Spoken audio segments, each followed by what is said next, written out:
दोस्तों अभी ऋषिकेश से लौट रहा हूँ। एक वीडियो अपलोड करना था, हो गया, सामान वगैरह लेना था। और अभी खबर आई है कि जहाँ हमारा रिजॉर्ट का रास्ता निकलता है ठीक वहीं पे हाथी घूम रहा है। शाम के टाइम पे तो वीडियो भी रिकॉर्ड करी है। वो जो सोहनलाल, दो सोहनलाल है हमारे यहाँ, तो एक जो बिल्कुल रिजॉर्ट के नज़दीक वाले घर में जहाँ हमने सोलर फेंसिंग लगाई थी, वहाँ सोहनलाल ने वीडियो बनाई है। मैं दिखा रहा हूँ। लोगों के खेत भी हैं वहाँ पे, तो लोग शोर शराबा करके उसे भगाने की कोशिश कर रहे हैं। और वो वीडियो में तो नज़र नहीं आ रहा, लेकिन उसने बताया कि दांत भी हैं, यानी टस्कर है। वीडियो मुझे उसके दांत नज़र नहीं आ रहे थे, मुझे लगा मखना है, सोलो खड़ा है। अब ये वही हाथी है जो उधर टाइगर रोड के पास मिल रहा है कि ये दूसरा है, नहीं पता।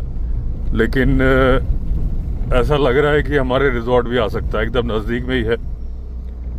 कल भी हरी मोहन का घर वहाँ है और शेखर का घर उसके बीच से निकला था।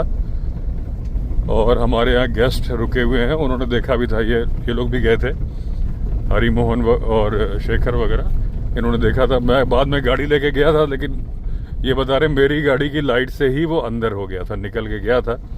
शेखर का फ़ोन आया कि आया हुआ है, तो मैं गया, लेकिन मुझे तो दिखा नहीं था, मैं तो घुमा के वापस आ गया। बाद में इन्होंने बताया कि मेरी गाड़ी की लाइट देख के ही वो अंदर हो गया था।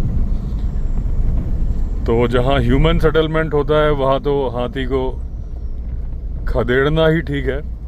लोग शोर शराबा करके जो भगाते हैं, ये वाइल्ड लाइफ का डिस्टर्बेंस नहीं है, ह्यूमन एनिमल कॉन्फ्लिक्ट होने से रोकने का उपाय है। इस काम के लिए हुल्ला पार्टीज बनी हुई हैं बंगाल में और अलग अलग जगह पे, क्योंकि फसल को नुकसान ना पहुंचाए। तो अगर ऐसा रहा तो मैं एक सोलर मशीन और ऑर्डर करके अब अपने रिजॉर्ट में भी लगवा लूँगा, अगर 2-4 दिन नज़र आया। अभी तो मैं कल जा रहा हूँ इंदिरापुरम, फिर उसके बाद वहीं से निकल जाऊँगा मध्य प्रदेश ट्रिप पे। 5 या 6 तारीख के आसपास लौट के आऊँगा, फिर कराता हूँ। आज मैं जियो फाइबर के ऑफिस भी पता किया, मैंने जियो में गया था तो उन्होंने बताया कि ब्लिंकिट के बगल में है ऋषिकेश में, वहाँ गया तो बंद हो गया था। तो मैं जियो फाइबर मतलब एयर फाइबर, उनसे बातचीत करूँ क्या अगर लग सकता है हमारे यहाँ, तो फिर मैं वो लगवा लूँ, तो मेरे बहुत सारे घंटे बच जाएंगे। तो हाथी का आना हमारे आसपास तो पहले था, एक बार हमारे रिजॉर्ट में आया भी था 2015 में, सीसीटीवी में रिकॉर्ड हुआ था। टस्कर था बहुत बड़ा, कुछ नहीं किया था वो। एक्चुअली हमारे रिजॉर्ट में उसको क्या मिलेगा, हालांकि थोड़े बहुत बांस के पेड़ हैं मंदिर के पास में ऊपर, लेकिन वो आया था जोशी जी के यहाँ खेत में फसल खाने, और हमारे यहाँ से चढ़ के अंदर उतर के जाके उनकी फसल खा के चला गया था। उसके बाद से उन्होंने गेहूँ लगाना ही बंद कर दिया। सरसों लगाते हैं तो सरसों नहीं खाता है हाथी। तो देखता हूँ, वॉच करता हूँ, अगर ऐसा है तो सोलर फेंसिंग लगा दूंगा अपने यहाँ भी, लेकिन मैं जो लगाऊंगा अलग से ऑर्डर करके लगाऊंगा। तो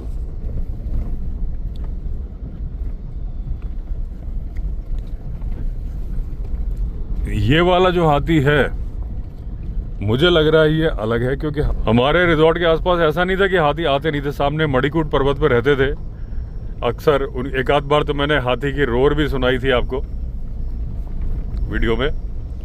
और जो प्रेम लाला का घर है, जो मैं अक्सर दिखाया, जहाँ एक बार लेपर्ड ने गाय मारी थी सामने, शेखर के घर के नीचे ही है, उनके यहाँ तो हाथी एक बार आ गया था वरांडे में, बिल्कुल सूंड उसने आगे बढ़ाई, ये बच गए थे प्रेम लाला।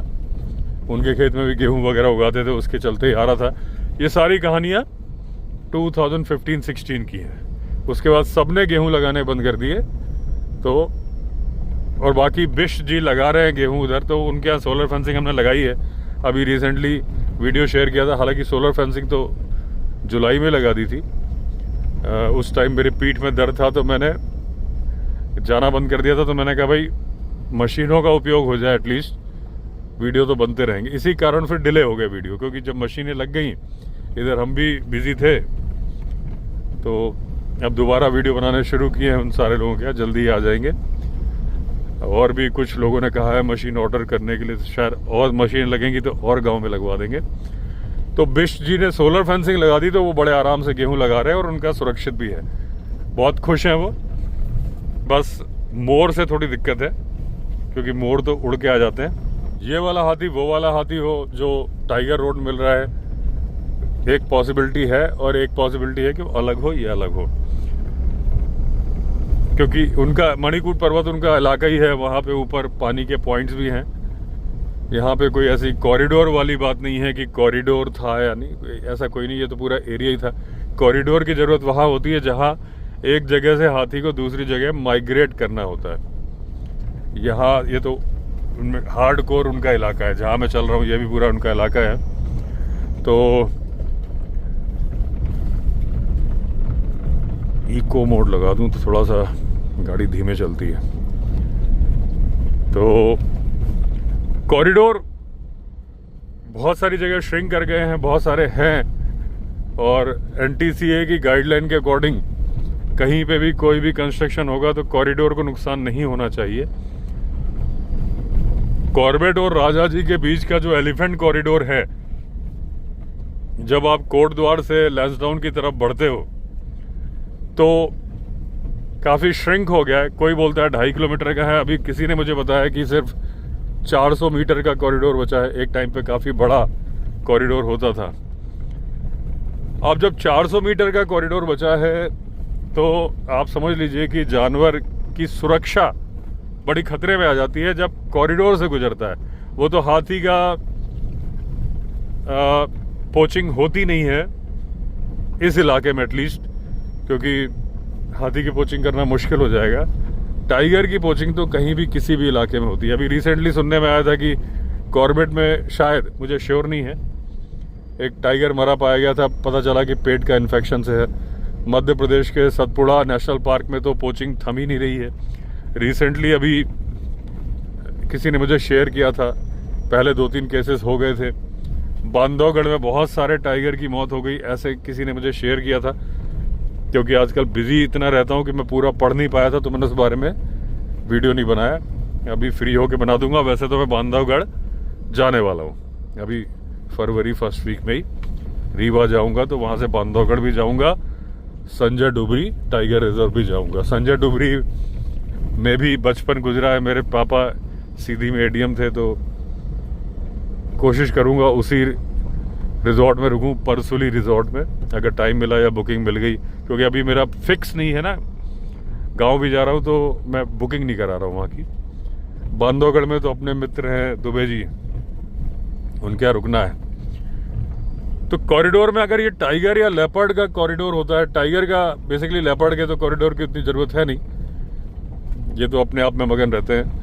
टाइगर का जो कॉरिडोर होता है दोस्तों, अगर इस तरह से श्रिंक हो जाए, 400 मीटर का, 500 मीटर का, या कहीं पे भी कॉरिडोर जो बनाने की बात होती है, तो उसमें टाइगर की सुरक्षा जितनी होती है उससे कहीं ज़्यादा उसकी जान को खतरा हो जाता है। क्योंकि शिकारी को, पोचर को तो पहले से मालूम होता है कि गुजरने वाला है। टाइगर बहुत लंबे लंबे इलाके में गए, और कॉरिडोर वाइल्ड लाइफ की हेल्थ के लिए बड़े अच्छे होते हैं, इन ब्रीडिंग को रोकते हैं। क्योंकि जैसे आपने देखा सिमलीपाल टाइगर रिजर्व में ब्लैक टाइगर होते हैं, कॉरिडोर नहीं है, जो टाइगर वहाँ है वहीं है, तो इन ब्रीडिंग हो रही है। उसको रोकने के लिए सरकार रोकथाम कर रही है, दूसरी जगह से टाइगरेज भेजी गई है, और रणथंभौर से भी इन ब्रीडिंग के बहुत सारे केसेस थे। हालांकि रणथंभौर से माइग्रेट करते हैं टाइगर कॉरिडोर का इस्तेमाल करके, और मध्य प्रदेश जाते हैं, और कूनों के आसपास से भी गुजरते हैं। और तो कॉरिडोर से इन ब्रीडिंग रुकती है, बड़ा अच्छा है। लेकिन आज के ज़माने में देखिए, फॉरेन कंट्रीज़ में क्या है, अफ्रीकन नेशनल पार्क या अमेरिकन नेशनल पार्क, जहाँ पे जो भी जानवर है, जिस जानवर के लिए वो नेशनल पार्क है, वो फेंस्ड है। वो नेशनल पार्क बनाते हैं, साथ में उसको सोलर फेंसिंग से कवर कर देते हैं, यानी जानवर प्रोटेक्टेड एरिया में है तो वो प्रोटेक्टेड है, वो बाहर आ नहीं पाता। फाइनली जहाँ उनकी बाउंड्रीज है वहाँ पे फेंस्ड होते हैं। हमारे यहाँ दिक्कत क्या है कि हमारे यहाँ नेशनल पार्क में फेंसिंग नहीं है। अगर कर दी जाए तो जो आज जिस बात को लेके हम इतने परेशान हैं, इतने टाइगर केज में बंद कर दिए जाते हैं, रेस्क्यू सेंटर में रख दिए जाते हैं। इतने टाइगर कई बार मार भी दिए जाते हैं। इतने टाइगर का ट्रांसलोकेशन हो रहा है कई बार।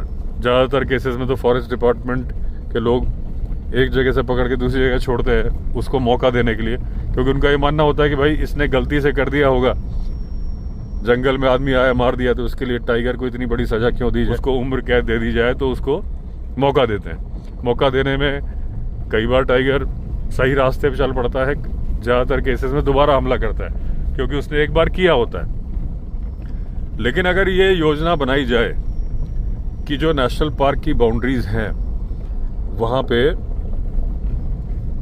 सोलर फेंस लगा के जानवर को भी, जैसे हाथी का तो मैटर निपट ही जाएगा, टाइगर का भी निपट जाएगा, काफ़ी हद तक बाहर नहीं आएगा, करंट लगेगा, और उसकी बाकायदा मेंटेनेंस की जाए। क्योंकि कॉरिडोर एक अच्छा उपाय है, लेकिन कॉरिडोर की सुरक्षा कर पाना बड़ा मुश्किल है। हर वक्त हर जगह फॉरेस्ट गार्ड तैनात रहता नहीं है, और पोचर्स को पता चल जाता है कि इतने शॉर्ट इलाके में, क्योंकि टाइगर की लोकेशन पता लगाना बहुत आसान है। टाइगर की एक बीट होती है जिससे निकलता है। मोरघट्टी में मैंने बताया था कि जब वो ड्राइवर साहब बता रहे थे कि ये यहाँ से निकल के यहाँ से जाएगा, अगले दिन सुबह बिल्कुल वहीं पे ताज़े पगमार्क मिले। तो टाइगर का रूट है वो अपने ही रूट को फॉलो करता है, इसलिए वो खतरे में आ जाता है। और ये बात पोचर्स को बहुत बेहतर तरीके से पता होता है कि टाइगर का कौन सा रूट है। और दूसरी बात, जब वो टेरिटरी पे बीट करता है तो वो रोर भी करता है, तो उससे और सुन के मालूम चल जाता है कि टाइगर, या फिर मेटिंग कॉल करता है, उसकी लोकेशन पता चल जाती है। और अगर वो उस रूट को फॉलो करने वाला है तो पोचर्स पहले से, और छोटा सा शॉर्ट रूट होता है, मतलब बहुत ज़्यादा चौड़ा होता नहीं। कितना बड़ा कॉरिडोर होगा? 1 किलोमीटर चौड़ा होगा, लंबा तो बहुत होगा, चौड़ा, उसमें टाइगर खतरे में आ जाता है। तो कॉरिडोर से ज़्यादा बेहतर उपाय है, कॉरिडोर से अच्छा है कि ट्रांसलोकेट कर दो, पकड़ के इन ब्रीडिंग रोकने के लिए उसको छोड़ दो, वो बेहतर है। जब वो खुद चल के जाएगा उसमें उसकी सुरक्षा खतरे में आ जाएगी। आज टाइगर की बहुत ज़्यादा मौतें हो रही है, आप देख रहे हो, जहाँ से वहाँ से खबर आती है, जबकि इतने सारे इक्विपमेंट्स हैं, इतने सारे उपाय हैं, लेकिन फिर भी हर जगह मैंने बताया फॉरेस्ट गार्ड तैनात हो नहीं सकता। तो उससे बेहतर है कि नेशनल पार्क प्रोटेक्टेड कर दो फेंस से, और जंगल में तो सुरक्षा करनी पड़ेगी, क्योंकि पोचर तो फेंस को पार करके भी चले जाएंगे अंदर।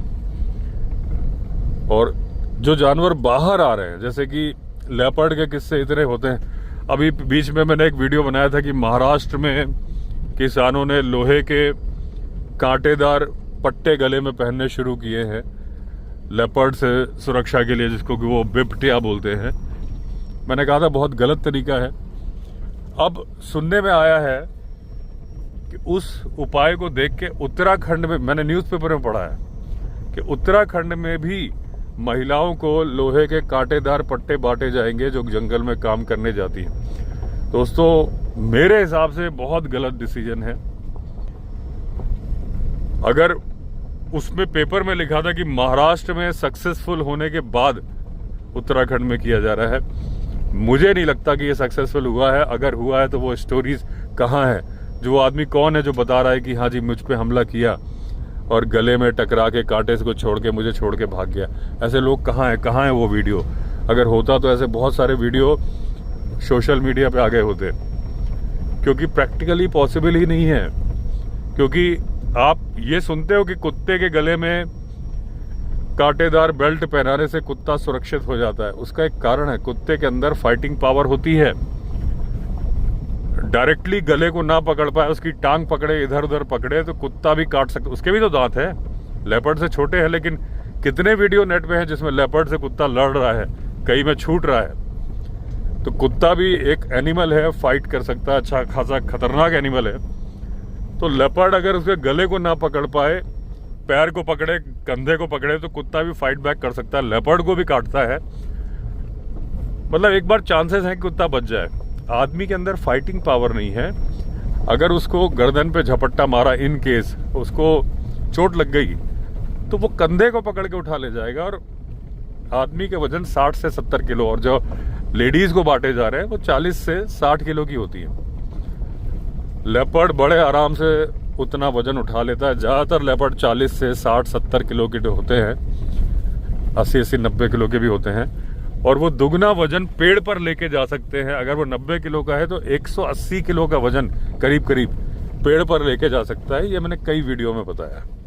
अगर उसने झपट्टा मारा और उसको लगा कि पहली बात तो वो देख के ही समझ जाएगा, एक बार अगर ऐसा हो गया तो दूसरी बार वो गले पे नहीं झपट्टा मारेगा। उसने झपट्टा मारा, उसको चोट लगी तो छोड़ के थोड़ी जाएगा, वो आदमी को कंधे से पकड़ के उठा ले जाएगा। आदमी के पास वो दांत नहीं है ना जो कुत्ते के पास है, आदमी के पास वो नाखून भी नहीं है। कुत्ते के पास चलो नाखून का उतना ज्यादा इम्पैक्ट नहीं है, लेकिन दांत तो बड़े खतरनाक है ना। कुत्ता तो 2-3 कुत्ते मिलके लेपर्ड को भी मार देते हैं, बड़े खतरनाक कुत्ते हो तो। इसलिए आदमी गले में पट्टा पहन के बच जाए या महिला गले में पट्टा पहन के बच जाए, इस बात की संभावना ना के बराबर है। अब इसके नुकसान क्या है? महिला घास का गट्ठा लेकर आ रही है सिर पर, पैर स्लिप कर गया, गिर गई, गले में चोट लगेगी। वो पट्टे में कोई अंदर पैडिंग थोड़ी ना होगी, लोहे का पट्टा होगा। हाथ वाथ में देना कहाँ है? देना कहाँ है? हाँ, हम विंध्यवासिनी पहुंच गए, रास्ता मिल जाओगे फिर। विंध्यवासिनी नीचे हो गया।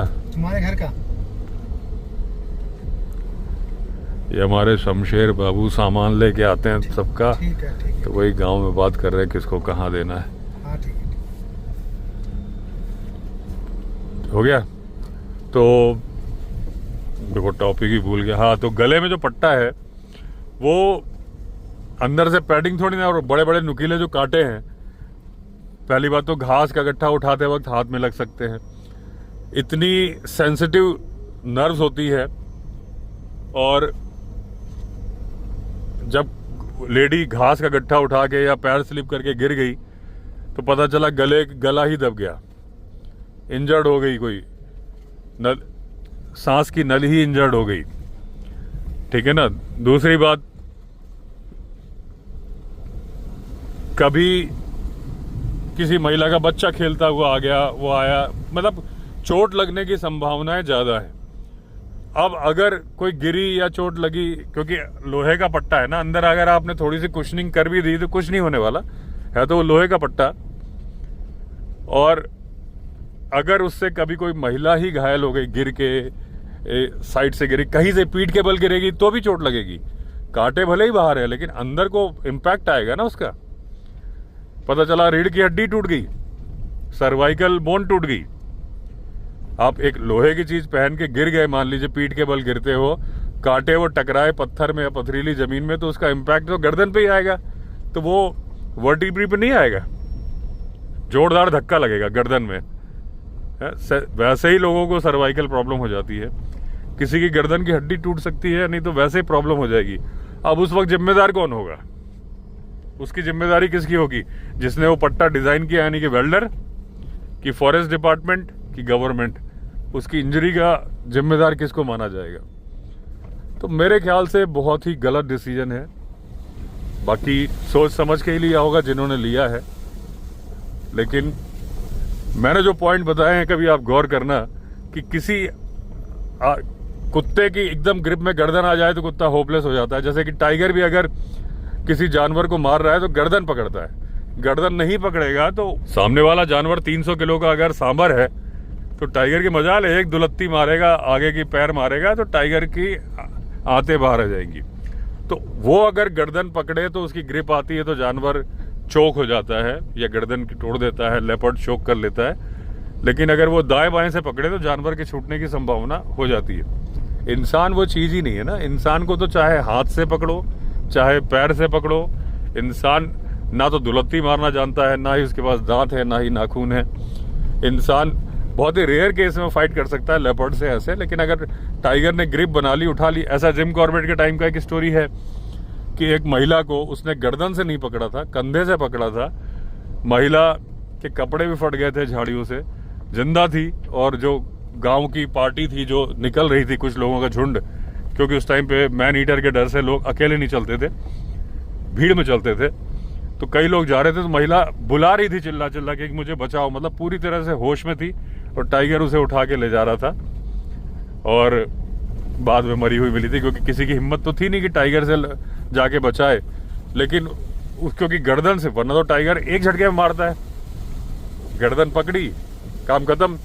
लेकिन वो जब पकड़ में आई होगी, कंधा वगैरह कुछ पकड़ में आ गया होगा, तो उसने वैसे ही उठा के चल दिया। अब ऐसे में गले में पट्टा होता तो क्या होता? वो तो कंधे से उठा के जा रहा था। गले में पकड़ा होता तो क्या वो महिला चिल्ला सकती थी? तो सर एक मिनट। हाँ, यहाँ रुकना। हाँ, कहाँ? ये बिष्ट जी कहाँ जहाँ जाते हैं? तो कहाँ खड़े हैं वो? खड़े नहीं है, उन्हें धके जाना है बस। अच्छा। बस यहीं पर रुके ना। ठीक है, आ गया। ब्रेक दे दो, रख दो। आदमी की जो ग्रिप बनेगी उसका कहीं से भी बनेगी, आदमी पकड़ में आ जाएगा। और इतने पावरफुल जानवर हैं। ये बिष्ट जी के यहाँ कुछ सामान लाया है तो शमशेर देने जा रहा है। मैंने गाड़ी की लाइट जला रखी क्योंकि यहीं सामने ही हाथी घूम रहा है। जो अभी आपको मैंने वीडियो की क्लिपिंग दिखाई थी, अभी दोबारा दिखा रहा हूँ। बस यहाँ से 200 मीटर आगे की है, यानी हाथी यहीं नदी में है।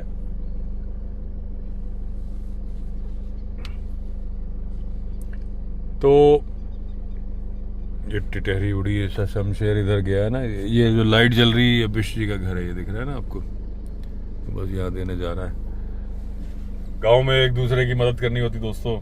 कभी हमें कुछ सामान चाहिए होता है तो बोल देते हैं कि भाई कोई जा गया होता है ले आओ, गाड़ी वालों से बोल देते हैं। ऐसे ही हम जब जाते हैं तो लोग बोल देते हैं कि ये सामान ला देते हैं। तो वो घर से नीचे आ गए थे लेने के लिए।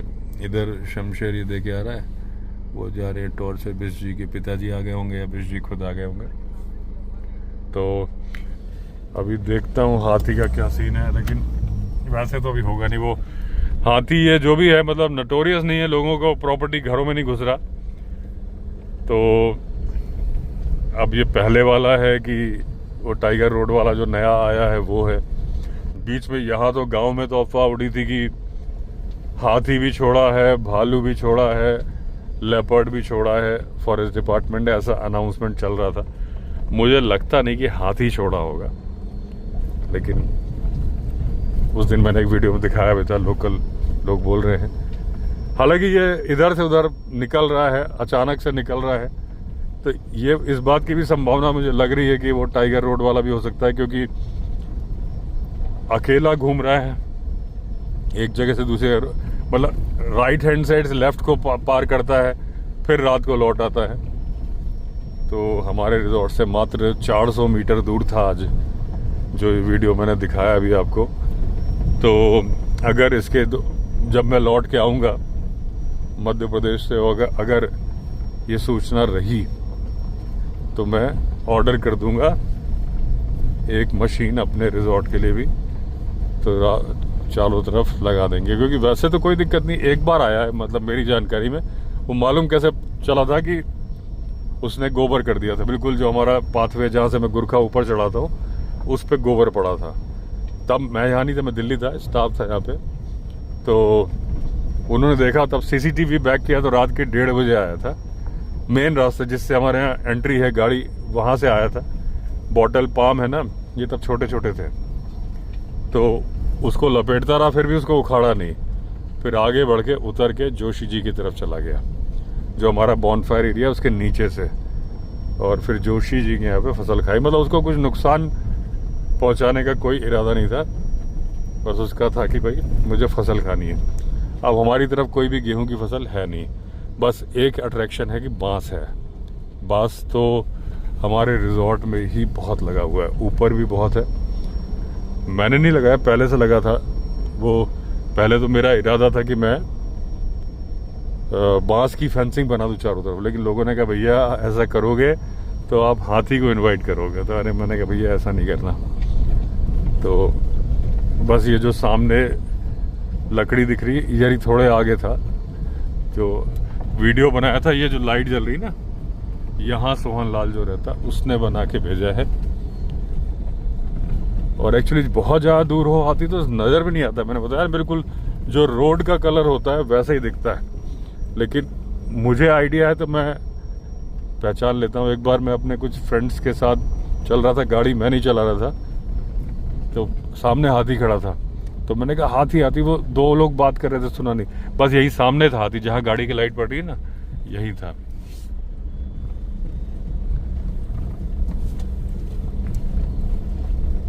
तो चलिए दोस्तों, हाँ तो मैं वो उन दोस्तों को बता रहा था कि हाथी दिखा, तो मैंने उनको बोला कि हाथी, वो दोनों बात कर रहे सुना नहीं, मैंने कंधा हिलाया, मैंने भाई हाथी, तब समझ में आया। तो क्योंकि एक आम आदमी जिसको कि आइडिया नहीं है वो नहीं पता लगा सकता है कि अगर मिट्टी वाली रोड पे हाथी खड़ा है दूर, जब गाड़ी नज़दीक आएगी तो कोई भी देख लेगा, दूर से वही देख पाएगा जिसे आइडिया है। तो चलिए दोस्तों, एंड करता हूँ वीडियो को। अगर आपने चैनल सब्सक्राइब नहीं किया है तो चैनल सब्सक्राइब कर लीजिए। फिर मिलते हैं, तब तक के लिए all the best. Vande Mataram.